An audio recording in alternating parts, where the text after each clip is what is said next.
Hello everyone, this is Persephone, and if you don't know me and you come from Venus's channel, I'm making clear right now that I have zero hatred against her. In fact, I have to say I'm very supportive because I understand what it means to have borderline personality disorder. Even now, we're not sure if I'm borderline or bipolar, so I'm going to tell you that as someone who knows what it is to live like that and who also knows that this is essentially caused by bad parenting, Venus will always have my sympathy and support. The reason why I'm making this video is because I need to use someone to showcase my point, and I don't know any other active AMWF on YouTube who is not completely fake. So most of the people out there, they're copying and they're extremely fake, while Venus showed us in the past a more real version of herself. So I'm going to use that to explain.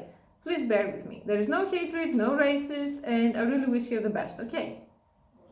So the last days after I have made those, objectively brain Ebola videos about Kim, I have been receiving so much hatred and so much criticism in a sense that, not that I mind, because you know something, when you put all of that crap on the internet, of course people are going to have an opinion and you get paid by the views, so I would be ungrateful if I said, hey, I don't want bad criticism. But I got messages from people who are saying, why do you talk about that and you don't just resolve it in private, or just leave bro, or just work things out with your husband, otherwise you're both pathetic bro, and it's the same over and over. I want to explain some things here because many people seem to not understand it. It's always easy to dance when you're not on the dance floor and you're somewhere at the safety of your house while someone else is on stage. It's very easy to point out fingers. I want you to understand that there are also many people who tell me, I don't care about the AMWF, why is this such a big thing for you, why do you talk about that so much, and so on. I believe that it's useful to have a channel that may help someone in a bad situation. And if you are in a bad situation, or you have been, and there are no other people being truth tellers, sometimes you get to be the bad guy. What I mean is that when I got involved with Kim and all of these things started, there was a 100% rosy, idealized, without any criticism, race mixing and culture mixing, propaganda on YouTube. Because girls, and I was one of those girls, grew up watching all of those Korean dramas and Chinese dramas and K-pop and anime and all of that stuff. If you are a weeb, you get to have such a romanticized idea of how Asian men are.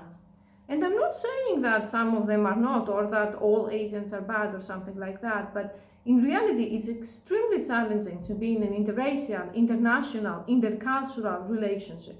Whether we like it or not, most people are going to fail, especially the first times they date like that, until they find one person that they are happy with. Yet this is never depicted anywhere. And especially the first year of my marriage, and it was probably the biggest disaster of my entire life, I felt like an extreme failure in a sense of, it seemed to me that I was the only person in the world in such a relationship that I actually had problems. That no one else had a problem having the Gollum as their mother-in-law, that no one else had a husband that he was extremely passive-aggressive, he completely lacked personality, he couldn't ever express his feelings. He still can't, I'm just better at trying to find out what's wrong. So it was also a very lonely place. And I decided to start this channel, and there have been hundreds of people, especially women, and especially non-white women, because if you don't know that, black women especially suffer the most from Asian mother-in-laws, because there is extreme white worshipping and they don't want brown kids. This is how they call it. It's so horrible and racist. It's like we go back to the 1800s. Those people came to me in private, yet very, very few. I've done one podcast with one brave girl, very few ever came out to speak in public. And I think that if there's even one person going through the same shit and my videos can help them feel less alone, I don't mind people calling me a psycho. I don't mind people saying that my marriage failed. I don't mind. I think that a marriage has failed, a relationship has failed before it even starts, when the foundation of the marriage is that one person has to change for the marriage to succeed. So Kim, whether we like it or not, I don't like it, he had always thought that I'm going to be quote-unquote forgiving And I'm going to accept a bunch of stuff that was extremely crystal clear. And if you sit with me down for literally 1 hour to drink a cup of coffee, if you sit with me, you're going to see that it's not going to work that way. I'm not the person that I live in the lie. Quite the opposite. So he was living in delusion, but it's not just delusion, it's that his entire family consists of Asian women unhappily married to mostly white men who compromise. So he grew up witnessing a model that people are unhappy in relationships, people are unhappy in friendships, and they still stay. Kim is the type of guy that he would rather have a horrible 0 out of 10 relationship than go out and risk again. And that's a very big problem, both for him and for me. Because it was required from me to have an Asian woman's mindset, not only being white, being the epitome of the negative white stereotype, like overly independent, not just because of autism, because of the way I was raised, and I have extremely anxious avoidant attachment style, and my first reaction to every kind of problem is to just ditch the relationship. I was raised by 2 parents that they had a horrible marriage, a 0 marriage, and it happened because my father was in military school and my mom was in high school, and I don't know if you know how those relationships work, you don't really know the other person at all. So pretty much my mom baby trapped my dad with me, and my dad has told me on multiple occasions, both in private and in front of her, which led to screaming fights, that if she wasn't pregnant he would never have married her because they don't match at all. And I grew up in an environment where violence was an everyday thing. There were at least 2 or 3 incidents of verbal abuse, physical abuse, and violence per day, every day. From the moment I was 6 to 7, where I stopped living with my grandmother, to the moment that I was 17 and I left that house of horror. 2 or 3 incidents. And every time I would say to my father, because even as a kid I used to say that, you know, you need a divorce, I can't deal with this anymore, he would shame me. He would say, that's not what a good Christian person should do, you shouldn't abandon your partner, divorce is a sin, what's going to happen to your mother, and so on. They say that when your parents are extreme and abusive, either you grew up to be exactly like them, or you grew up to be a polar opposite. So I grew up to be the polar opposite. I have an extremely long list of ditching people for very minor offenses, especially partners and friends. And there were cases where I threw the baby out together with the bathwater, that I ditched completely fine people because I just couldn't deal with the stress of having to work through a relationship. Kim knew all of those things. When we had been dating online before we met in real life, I was very open and honest about my past. I don't want to catfish anyone. And he still thought that he's special and I'm going to make a change for him. And he still thought that he's special and I'm going to make an exception for him. Like, even if you don't ask for trouble, troubles are finding you, you know what I mean? So I wanted to speak about all of that. I wanted to say that when you are raised with someone from a different culture, even if the person thinks that, oh, I'm Asian American, I'm not Asian, he's just an Asian living in America, okay, let's be real. Because he still has all of those beliefs of, in Asia they do 2 things. First of all, personality disorders don't exist, narcissistic abusive Asian parents are just Asian parents. And second, codependency and emotional incest are labeled loyalty. So staying in destructive relationships way past the point where they should have ended is labeled loyalty. I don't do that. And I was saying all of that, and there were hundreds of people saying thanks, and there were also many people trying to shame me and say, you know, it's just you.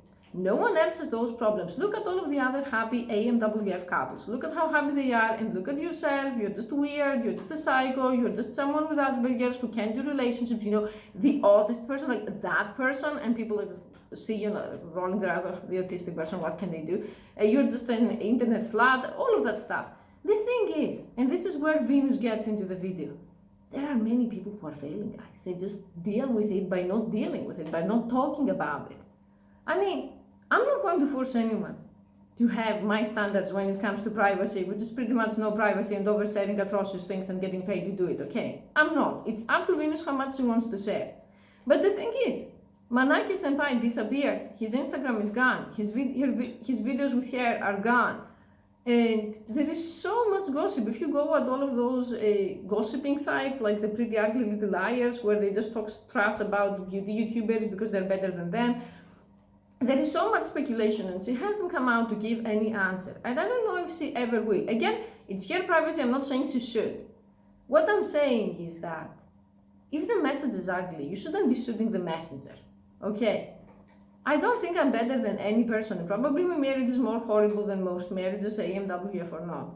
But at least I have the balls to go out and talk about it. So when someone has an Asian boyfriend and she's white, and one day the boyfriend goes very far away to a farm to play with other boyfriends, like, do you remember the thing when our pets died and our parents didn't want to hear us, and they say, oh, one day he went to a very far away farm with other puppies and he plays, something like that. Like, let's be real here. That marriage has also failed for whatever reason. No one talks about it. And I've seen many AMWF couples over the years to disappear. And no one dares to talk about it. And I'm sick of it. I'm going to be talking about it even if I am the only one. And I'm never going to stop. Even if I am in another relationship and I'm happy, even if there is a miracle and Kim changes or I change or whatever, I'm never going to stop talking about it because I think the world needs to hear it. Because I think we live in a situation and in an era like a dystopia so fake where being real has ended up a taboo and something that brings you shame.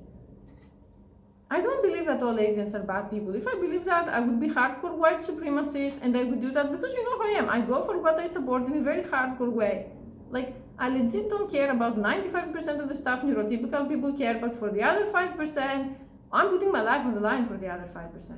So if I really truly believe that I should be a white supremacist, I'll just go and be one, you know? What I'm saying is though that race, in the sense of culture, not as much like skin color, because I'm sure that if my Asian mother-in-law raised a white kid, it would be equally retarded. Culture shapes us in ways that stay with us forever. And when you're Asian, whether we like it or not, you still have Asian culture. So if you don't like to think that, and if you want to send me those retarded messages and say Kim being an Asian has nothing to do with it, then your mom raised you to be stupid. I'm sorry. It has everything to do with it. He grew up witnessing those things. He grew up with people who were fake. He grew up with people giving fake love and verbal support. I mean, how can you say you love someone and yet never lift a finger to help them? In this marriage, I experienced true loneliness, and I also developed true independence. There were like zombie apocalypse times where he wouldn't do shit to help me for years. Or I would just ask him to do something and he would punish me for asking him. He would just do it the wrong way, not do it at all, in a passive-aggressive way. And unfortunately, he's not just one crazy person case on YouTube. There are many people who are like that. And there are Asian women who forgive. For example, Chihiro said she forgave Daniel. And then Hadigimaru made a video saying Chihiro met other men when he was away and she slept with them. I'm not saying that it's wrong, you know, he was also whoring around. I'm not going to judge anyone for what they do. If Chihiro is attractive and she can go ahead and do that and they're separated, she can bag 2 guys per night and it's none of my business. What I'm saying is that that's not my style. I can't just go out and whore around and then come back and say, I forgive you, and then we pretend we're husband and wife taking cute pictures together and all of that shit. I'm not that fake. So if Asian women can do that and then go and cheat or go be passive-aggressive, good for them and good for whoever tolerates it and it's happy. It's not my thing.